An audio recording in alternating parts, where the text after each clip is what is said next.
hope you're all doing well and enjoying this nice weather because it really is sunny out today. So I'm just going to go ahead and read a little bit more Fish on the Tree to you so that I'm not taking up too much of your time. We left off when Mr. Daniels, the substitute teacher, is really trying to help Allie and trying to kind of figure out what is going on with her, and he wants to give her a chance that they can deal with any issues and try to keep the principal out of it. So we're going to see exactly what happens and how things go in the classroom. Right now they're doing a speech about themselves. So that's where we left off.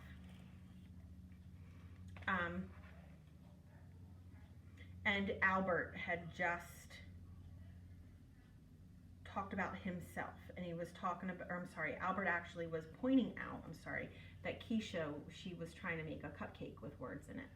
And Albert then kind of basically says, words, you can't have endless words because the cupcake is small and you can only fit so many letters in the cupcake.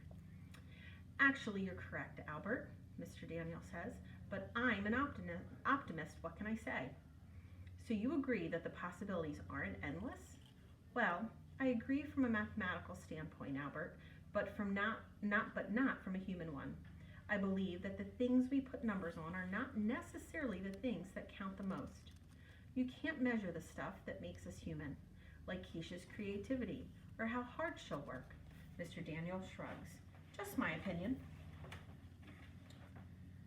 Well, it seems that the part that can be measured is the most important, Albert says, because that's what can be proven. Well, my fine young fellow, I think we'll have to agree to disagree on this one, Mr. Daniel says, walking by Albert and patting him on the shoulder. Then Mr. Daniel calls on Suki. She pulls out tiny paper bags and begins to pass them out to everyone. I bring 2 foods to share. One is my honey senbei. I'm not sure how to pronounce that. My grandfather's favorite. The other is wasabi peas. They are maybe spicy. Food in America tastes, she turns to Mr. Daniels. Well, what's the correct word?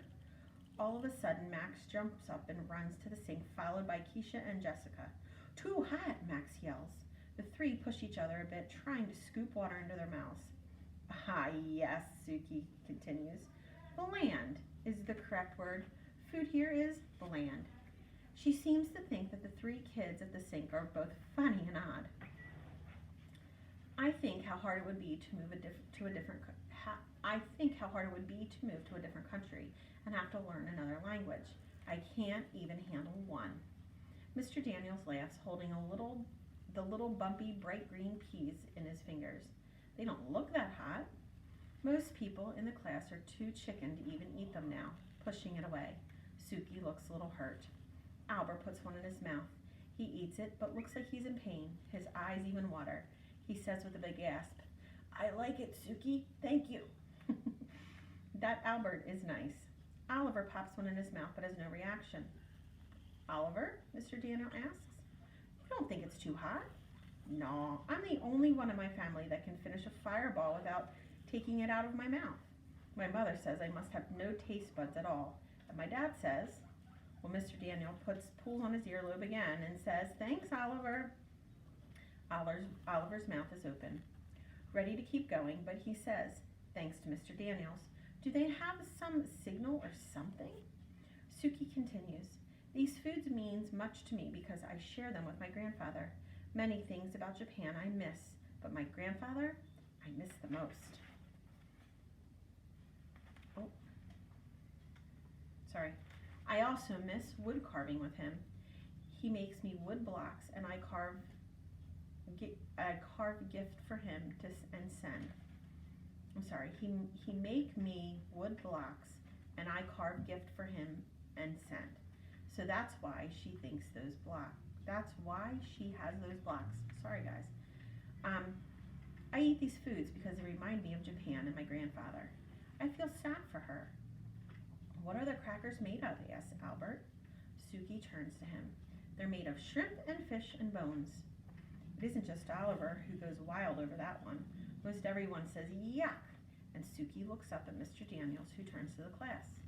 Not now. Quiet down. Shrimp and fish and bones, Shay asks.